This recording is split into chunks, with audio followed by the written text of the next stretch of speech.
당신이 실패하는 이유, 당신이 실패하는 이유라는 제목으로 오늘 말씀을 나누기를 원합니다. 제목이 상당히 기분이 나빠요. 들어보면 이런 뉘앙스로 들으면 기분이 나빠요. 근데 네가 실패하는 이유를 알아, 내가. 그죠? 마치 내가 뭘 늘 잘못하고 부족하고 문제가 있어서 내가 실패하는구나, 이런 뉘앙스가 있는 제목입니다. 먼저 사죄를 드립니다. 근데 이유가 있어서 이렇게 잡았어요. 우리가 실패를 두려워하고 실패를 싫어합니다. 실패하면 자존감이 뚝뚝뚝 떨어져요. 지금 수능 보는 아이들, 우리 아들도 이렇게 잘 되다가 다쳐서 원하는 만큼 안 나오고 안 되니까 애가 자꾸 자신감이 떨어지는 것 같아요. 그런다고 해서 본인이 그 존재 자체가 바뀌는 게 아무것도 없는데도 불구하고 실패는 좋아하는 사람이 없어요. 그래서 실패를 하면 우리가 두 가지 생각들을 해요. 하나는 내가 뭐가 부족할까? 내가 왜 이렇게 모자랄까? 이런 반응이 있고, 또 하나는 내 환경이 이래서 그래. 누가 나를 안 도와주고 누가 나를 지원해 주지 않고 이게 어쩔 수 없었어. 이런 여러 환경이나 상황을 탓하는 사람들이 있습니다. 그리고 그런 물음 때문에 실패한 이유를 또 되풀이해서 고민하면서 찾아내서 다음에는 실패하지 않으려고 노력을 합니다. 좋은 부분도 있죠. 그런데도 또 살다 보면 실패를 해요, 안 해요? 실패를 해요. 그래서 왜 이렇게 우리 인생에 이런 실패가 있을까? 내 마음대로 안 되는 부분이 있을까? 실패하는 이유가 무엇일까? 이 부분을 저는 오늘 성경을 통해서 한번 살펴보기를 원합니다. 오늘 이 내용은요, 야곱의 12아들 있잖아요. 루벤부터 베냐민까지 쭉 12명이에요. 근데 아버지 야곱이 이제 죽어요. 죽고 아버지를 아브라함이 묻힌 이제 이스라엘에다가 묻어두고 그리고 돌아왔어요. 다 이제 고센 땅에 살고 있으니까 이집트로 돌아왔습니다. 돌아왔는데 10명의 형들이 요셉 앞에 나가서 먼저 편지로 전가를 전하죠. 아버님이 유언을 했습니다. 형하고 잘 지내고 형들의 죄를 용서해 주랍니다. 그러고 또 찾아가서 10명의 형이 요셉 앞에 엎드려서 무릎을 꿇고 엎드려서 요셉에게 다시 한번 잘못을, 용서를 구하는 장면이 오늘 이 장면이에요. 뭘 얼마나 잘못했기에 동생 앞에 무릎을 꿇고 또 아버지 유언이라고 하면서 이렇게 고하고 있을까요? 이 장면을 이해하려면 이 장면으로부터 22년 전으로 돌아가야 돼요. 강산이 두 번을 변한 시기, 22년 전, 창세기 37장으로 가야 돼요. 그때 어떤 일이 있었습니까? 그때 요셉이 나이 17살 때예요. 17살 전후니까 만으로 따지면 지금 18, 19살 나이예요. 한참 예민할 나이, 청소년기 이럴 때예요. 고등학교 아이들이면 고3 수능 준비할 시기. 근데 그 시기에 일어났던 일인데, 그 시기에 요셉이 어떤 상황에 있었냐면 굉장히 눈치 없는 아이였어요. 아버지가 요셉을 특별하게 이뻐하고 요셉에게 온갖 좋은 옷을 입혀줬어요. 그리고 요셉이 아버지가 특별 대우하면 내가 특별 대우 받는 사람이구나 감사하고 살아야 되는데, 형들 10명이 뭘 잘못하면 이 허물을 아버지한테 쪼르륵 가서 다 말하는 거예요. 그런 동생이 있다고 생각해봐요. 혹시 그런 동생을 소유했으면 너무 해코지하지 마시기 바랍니다. 그 동생이 요셉일지도 몰라요. 요셉이 가서 형이 잘못하면 아버지한테 일러요. 그럼 아버지가 형한테 와서 야단치고, 형들은 나이도 많아, 한참 많아요. 그렇게 일러 바치고, 또 일러 바치는 것뿐만 아니라 꿈을 꿨는데, 형들 내가 꿈을 꿨는데 형들이 나한테 절하던데요. 또 꿈 꿔가지고 형들뿐만 아니라 부모님도 나한테 절하던데요. 얼마나 네 가지가 없어요. 이거 그냥 아무도 없는 데서 만나면 그냥 한 대 쥐어 패버릴까? 그러니까 요셉이 그런 짓을 했어요. 실제로 37장에 가서 읽어보세요. 형들의 허물을 아버지한테 다 고해 바치더라. 형들이 이제 성인이니까 일을 하러 갔어요. 저 멀리까지 가서 양을 치고 아주 좋은 날, 날씨도 좋고 양치기 좋은 날, 그런 날 양을 막 치고 있었어요. 아버지가 형들한테 요셉을 보냅니다. 가서 형들이 양을 잘 치고 있는지 좀 보고 와서 얘기해 달라고. 그래서 요셉도 이제 도시락 싸들고 먼 길을 갔어요. 청소년이. 근데 아무도 없는 양을 치는 그 장소에 그 눈에 가시 같은 요셉이 왔단 말이에요. 형들이 어떻게 했어요? 얼마나 미웠으면. 여러분, 형들이 어떻게 그렇게 나쁜 인간들일까? 어떻게 자기 동생을 죽이려고 할까? 이렇게 생각하지 말고 반대로 생각해 보세요. 얼마나 눈에 가시 같으면 쭉 가서 아버지한테 조금만 잘못해도 다 일러 바치고, 아버지는 좋은 옷 있으면 요셉한테만 입히고 좋은 먹을 거 있으면 요셉한테만 주고, 우리 요셉, 우리 요셉, 우리 요셉. 자기가 좋아했던 여자의 첫째 아들이라고 어떻게 그렇게 차별을 해요? 형들이 오죽했으면 동생들이 형한테 잘해야 돼요. 형들이 분노하면 죽을 수도 있어. 잘해야 돼. 그 정도로 하는 애는, 그러니까 오죽 잘못했으면 형들이 요셉이 오는 걸 보자마자 이 생각을 하는 거예요. 저거 죽이자. 저거 잡아 죽이자. 사람 마음이 이렇게 악해요. 근데 그때 장자였던 루벤이 그런 얘기를 합니다. 그래도 큰아들은 달라요. 장자가 그래도 우리 동생인데 이 아이를 죽일 수는 없으니까 이 아이를 나머지 형제들에게 얘기해서 구덩이에 빠뜨리자. 그러고는 형제들이 없을 때 자기가 그 요셉을 꺼내주려고 했어요. 성경에 보면. 그래서 협의를 해서 그래 구덩이에 빠뜨리자 하고 구덩이에 빠뜨려버렸어요. 그리고 루벤이 잠깐 나간 사이에 이 형제들이 밥을 먹다가 그때 이집트로 가는 상인들이 이렇게 오니까 그 상인한테 유다가 얘기를 합니다. 야, 그래도 우리 동생인데 죽이는 것보다 얘를 그냥 종으로 팔아버리고 아버지한테 죽였다고 얘기하자. 그래서 이제 형제들이 오케이 좋다 해서 이스라엘에 가는 이집트로 가는 상인에게 팔아버렸어요. 그리고 루벤이 어디 갔다가 와보니까 동생이 없으니까 이거 어떻게 됐냐 막 울면서 이제 작당을 하는 거죠. 동생이 없어졌으니까 아버지한테 혼날 거 생각하니까 순염소를 한 마리 잡아가지고 동생의 옷에 이렇게 묻혀서 아버지한테 가서 애 죽었습니다. 그 얘기예요. 그 얘기로부터 오늘 이 장면이 출발하는 거예요. 자, 여기는 두 부류의 실패한 인생들이 나와요. 하나는 형제 간의 관계에 실패해서 평생 마음의 짐을 안고 살고 가고 있는 10명의 형제들이에요. 요셉은 어때요? 요셉은 물론 형들 눈밖에 날 짓을 했지만 그래도 그걸 죽을 일도 아니고 자기 형제들한테 종으로 팔려갈 일도 아니잖아요. 요셉은 그때 팔려가서 지금 오늘 나이가 이때가 39살이거든요. 그 22년 동안 물론 이제 총리가 30세 총리가 됐으니까 13년 동안 세상 말로 개고생을 하는 거예요. 13년 동안 팔려가서 보디발의 집에서 종으로 아버지 앞에 그 귀한 대우를 받다가 종으로 보내고, 그리고 나머지 시간 어디서 보내요? 감옥에서 보내요. 범죄자가 돼서 감옥에서. 인생이 갑자기 밑바닥으로 떨어진, 누가 봐도 우리가 이 스토리를 모르고 요셉을 봤을 때 상인에게 잡혀온 아이가 하나 있어요. 청소년이 멀쩡하게 생겼어요. 또 여자들이 보기에 굉장히 흠모할 만하게 잘생겼어요. 멀쩡하게 생긴 애가 종으로 와서 남의 나라에서 종살이 하는 거예요.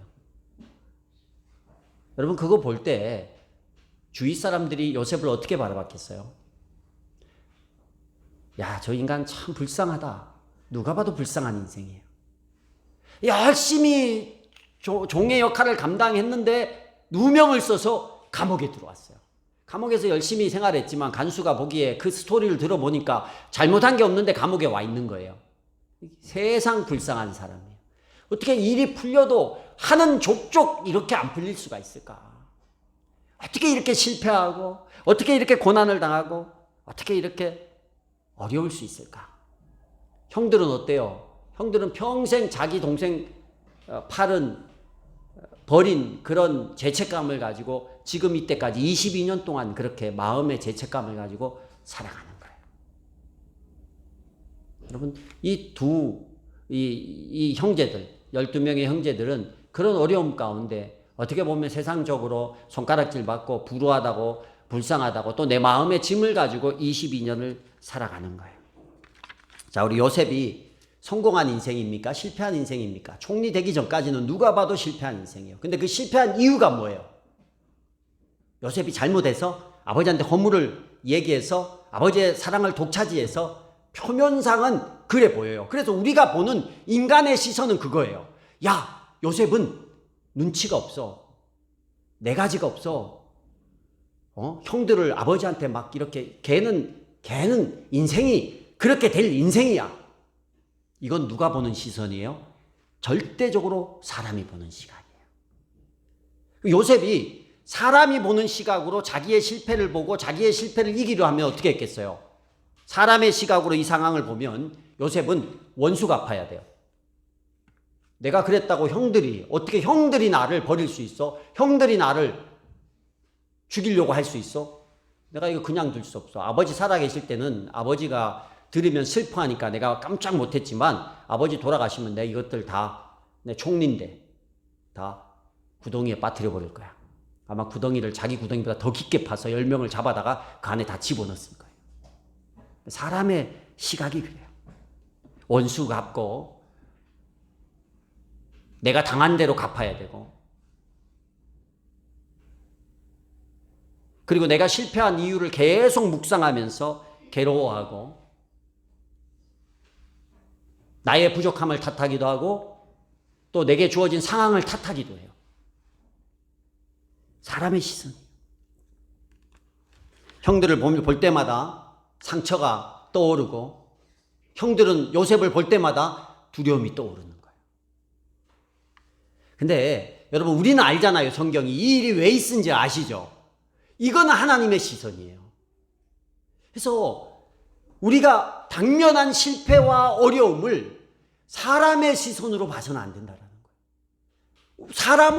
사람의 시선으로 바라보는데 너무 익숙해져 있어요. 제가 일부러 요셉의 잘못을 강조했어요. 요셉의 잘못을 보면 형들한테 맞을만 하죠. 죽일 정도는 아니지만 형들한테 혼날만 하단 말이에요. 그런 짓을 했어요. 그리고 요셉의 그 불행도 사람이 보기에는 실패한 인생이요 불행한 인생이라는 거예요. 우리가 보는 시선이에요. 근데 우린 성경을 알잖아요. 이 모든 것이 하나님의 계획 안에 있다라는 거예요. 하나님의 시선으로 이 장면을 다시 보면 이건 완전히 다른 얘기예요. 하나님이 요셉을 이집트로 보낼 수밖에 없는 계획인데 그 야곱이 귀하게 여기는 아들이 이집트로 그냥 갈 수가 없는 거예요. 아버지가 보내질 않는 거예요. 마침 지나가는 그 이집트에 장사하는 그 상인들에게 팔아버릴 때도 하나님께서 죽이지 않고 구덩이에서 죽일 마음이 있었는데 형제들은 죽일 마음이었는데 죽지 아니하고 그때 지나가는 상인을 보내셔서 그 상인을 통해서 이집트로 가게 되는 거예요. 그리고 보디발 집에서 하인으로만 계속 살았으면 그냥 하인으로 그 인생이 끝나는 거잖아요. 근데 하인으로 사는 게 그나마 밥 먹고 감사한데 더 실패한 감옥으로 가요. 근데 감옥에 간 이유가 뭐예요? 거기서 황제의 신하를 만나기 위한 바로의 신하를 만나기 위한 하나님의 계획이었다라는 거예요. 그래서 그 신하를 만나서 꿈을 해석해주고 그 꿈을 해석해준 것 때문에 누굴 만나게 돼요? 바로를 만나게 되고 총리를 만나게 되는 거예요. 그래서 하나님의 시선으로 보면 하나님은 고난을 실패를 이용하신 하나님. 고난을 사용하시는 하나님을 우리가 바로 알고 그 하나님의 시선으로 내 고난을 바라본다면 내 실패를 바라본다면 우리는 실패 때문에 넘어지거나 좌절하지 않아요. 실패도 두 종류가 있어요. 하나는 내가 그냥 삶을 살아가면서 당하는 후천적인 실패가 있고 선천적인 실패가 있어요. 그냥 태어날 때부터 내가 어디 돌아가신 고 이건희 회장님 아들로 태어나지 않고 그럼 그냥 뭐 태어나자마자 나는 정해져 있잖아요. 세상 사람들이 말하는 부와 명예와 뭐 이런 것을 누릴 수 있는데 태어날 때 나는 저기 해발 500m 되는 경상북도 봉화군에 과자 하나 사러 가려고 그러면 4km를 걸어가야 되는 산속에 태어났어요. 거기서 태어났어요. 학교를 가려면 10리를 걸어가야 되고 하루에 20리야. 가는데 10리 오는데 10리. 지금도 튼튼해요. 살이 안 쪄요. 그때 하도 운동을 해놔가지고. 그런데 태어났어요. 선천적으로 내게 주어지는 어려움, 불행이 있단 말이에요. 그걸 불행으로 생각하진 않아요, 저도. 그런데 그걸 불행으로 생각하는 사람들이 있어요. 인간적인 시선으로 보면. 후천적으로 생긴 것은 뭐예요? 하나님께서 요셉처럼 우리를 인도하려고 하는 하나님의 역사를 이루고 하는 하나님의 계획이 그 안에 있단 말이에요. 여러분, 사람 중에 제일 실패한, 사람의 시각으로 볼 때 제일 실패한 사람이 누구예요? 억울하게 누명 써서 죽은 예수 그리스도예요. 그러지 않나요? 사람들한테 인기를 모았어요. 목수하다가 갑자기 나와서 성령이 임해서 사람들한테 인기를 얻으면서 막 돌아다녔어요. 예루살렘 올 때 호산나 호산나 하면서 막 종려나무 가지를 흔들면서 환영을 했어요. 근데 그 예수님이 어떻게 됐어요? 불과 일주일 만에 십자가를 지셔야 됐어요. 아무 죄도 없이, 이유 없이 누명 쓰고 십자가에 못 박혀서 돌아가셨어요. 누가 봐도 실패했어요. 그걸 인간적인 눈으로 바라봤던 유다는 내가 미쳤지 하고 예수님을 그냥 팔아넘기고 내가 이런 사람 왜 따라다니려고 해? 그렇게 돌아서 버렸어요. 베드로도 보면서 내가 저런 예수님을 따라다녔어. 나도 죽을까 봐 겁나서 예수님을 3번씩이나 부인해버리는 거예요. 근데 예수님이 왜 죽으셨어요? 왜 돌아가셨을까요? 3일 후에 밝혀집니다. 그 3일 동안은 천하에 실패한 사람이 예수 그리스도예요. 그 부활하기 3일 전까지는 천하에 실패한 사람의 대표적인 사람이 예수 그리스도라는 거예요. 누명 쓰고 십자가의 가장 큰 형벌, 대역죄인이 당하는 그 형벌을 받고 돌아가셨으니까. 근데 3일 후에 어떤 일이 나요? 부활이 일어나고 예수 그리스도가 십자가에 못 박혀 죽으신 것은 하나님의 계획 가운데 있고 인류를 구원하기 위한 하나님의 계획이라는 거예요. 요셉이 그거예요. 하나님이 요셉의 실패를 인간적인 눈으로 얘는 실패한 사람이가 아니라 이스라엘 민족을, 유대인들을 구원하기 위한 하나님의 계획이 요셉 가운데 흘러가고 있다는 거예요. 우리가요, 세상 사람이 아니잖아요. 우리는 그리스도인이에요. 여러분, 그리스도인은 하나님께서 우리를 보호하시고 우리가 물 가운데로 갈 때나 광야 가운데 갈 때나 불 가운데로 갈 때나 성경에 있잖아요. 누가 우리를 지키고 보호하세요? 하나님께서. 그런 우리가 인생을 살아가면서 가끔 억울함을 당할 수도 있고 실패할 수도 있고 넘어질 수도 있고 내 마음대로 안 될 수도 있어요. 고난이 올 수도 있어요. 세상적으로 눈으로 바라보시면 안 돼요. 하나님이 계획이 있다니까. 넌 다 계획이 있구나. 하나님은 계획이 있어, 하나님. 여러분, 선천적으로 문제가 있었던 사람이 있어요. 대표적인 사람이 모세예요. 출애굽기 3장에서 4장을 보면 하나님께서 광야에서 양치는 모세를 나이 80살에 부르는 장면이 있어요. 그때 모세가 뭐라고 핑계를 대나요? 나는 말을 더듬고 입이 뻣뻣해서 말도 잘 못합니다. 이렇게 말해요. 그럴 때 하나님이 이런 얘기를 해요. 누가 입을 지었냐? 누가 말 못하는 자, 못 듣는 자, 맹인이 되게 했느냐? 나 여호와가 아니냐? 여러분, 놀라운 것은 우리가 타고나는 우리 인생의 실패의 원인을 지금 하나님 누구에게 두는 거예요? 자신에게 두는 거예요. 네 실패한 거 원인이 나야. 내가 다 계획이 있어서 그렇게 만들었어. 내가 다 계획이 있어서 너를 그렇게 만들었어. 다 이병헌 같이, 다 미스코리아 같이 이렇게 만든 게 아니라 하나님이 다 이유가 있어서 우리를 이렇게 만들었고 이런 때에, 이런 상황에, 이런 환경에 처하게 두셨다는데 그 어려운 문제의 원인을 하나님은 자신에게, 장애의 원인이 자신에게 있다는 거예요. 근데 그것조차도 하나님은 네 말 듣는 거 내가 그거 이용해서 내가 구원 계획에 사용할게. 아론을 붙여요. 그리고 아론이 붙여서 옆에서 막 얘기를 해줘요. 나중에 모세가 아론 옆에서 같이 얘기하다가 자꾸 하나님의 뜻을 하려고 하니까 어떻게 돼요? 모세가 말을 잘하는 사람으로 바뀌어져 버려요. 모세가 얼마나 설교를 잘했는지 몰라요. 여러분 신명기 성경 읽어보면 엄청 두껍잖아요. 모세가 혼자 세 번 설교한 내용이에요. 그렇게 말을 잘해요. 이전에는 나는 말을 못해요. 말보다는 뭐가 앞서는 사람이었어요? 말보다는 주먹이 앞서는 사람이었어요. 그래서 내 마음에 안 드니까 때려가지고 죽여가지고 파묻어버린 이런 사람이었어요.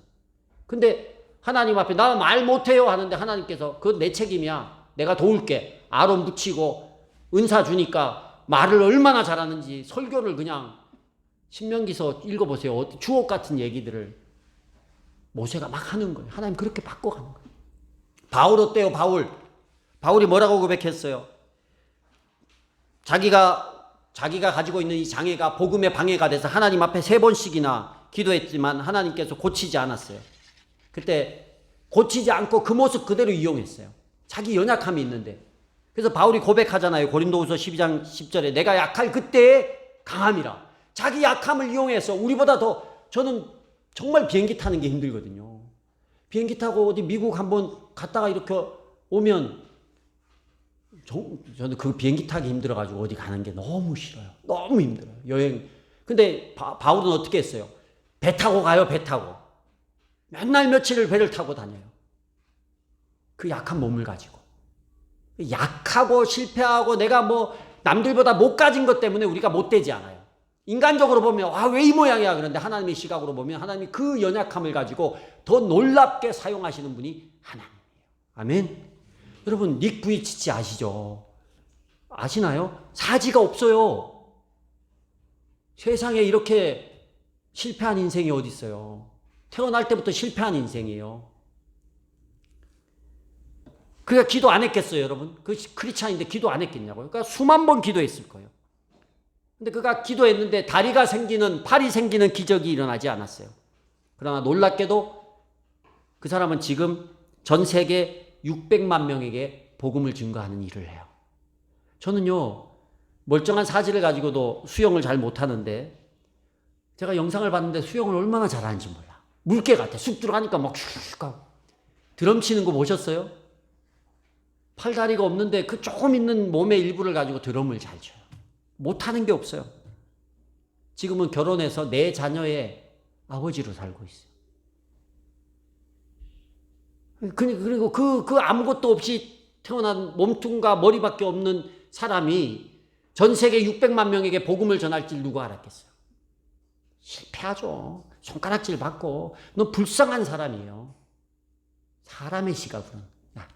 하나님의 시각은 그렇지 않아요. 요셉을 이끌어서 이스라엘 모든 민족을 구원하고 이후에 이 애굽에서 보호받고 많은 민족을 이루어서 다시 가나안 땅으로 가서 한 나라를 만드는 그 시작이 요셉이 구덩이에 빠지는 그 실패부터 시작했다라는 것을 기억하시길 바랍니다. 여러분 우리가 하나님 없이 잘 되고 날마다 성공하는 것보다 저는 조금 실패해서 하나님을 더 붙잡고 하나님의 뜻을 더 깨닫고 더 하나님이 원하는 바른 길로 가는 것이 훨씬 우리에게 축복된 인생이라고 생각합니다. 우리가 오늘 이 말씀을 통해서 딱 하나 기억했으면 좋겠어요. 오로지 주를 신뢰할 뿐이다. 오로지 주님을 신뢰할 뿐이다. 내가 잘 될 때나 못 될 때나 막힐 때나 어려울 때나 고난이 있을 때나 실패할 때나 다른 사람 보기에 부끄러울 때나 어떨 때나 이유가 있는 거예요. 하나님이 이렇게 하신 이유가 있다. 그래서 주를 바라보는 그 시선, 신뢰하는 그 마음이 흔들리지 않으면 하나님께서, 낙심하지 않으면 하나님께서 우리를 들어서 하나님의 놀라운 계획 안에 사용하실 줄로 믿으시기를 바랍니다. 사람의 생각은 노예요. 하나님의 시선은 예스예요. 그래서 한 주 동안 또 살아가실 때 여러분 과거를 너무 묵상하면서 실패를 너무 묵상하면서 살지 마세요. 실패할 수 있고 어려울 수 있고 넘어질 수 있어요. 그래서 하나님이 이유가 있겠다. 신실하신 하나님, 이유가 있으신, 나를 지금까지 붙으신 그 하나님의 계획이 있겠구나. 하나님은 다 계획이 있어요. 하나님은 계획이 있어요. 계획이 있는 하나님을 믿고 실패에 좌절하는 게 아니라 그 실패를 딛고 또 열어주실 그 하나님을 바라보면서 우리의 걸음을 걸어갈 수 있는 저와 여러분이 될 수 있기를 주의 이름으로 축복합니다.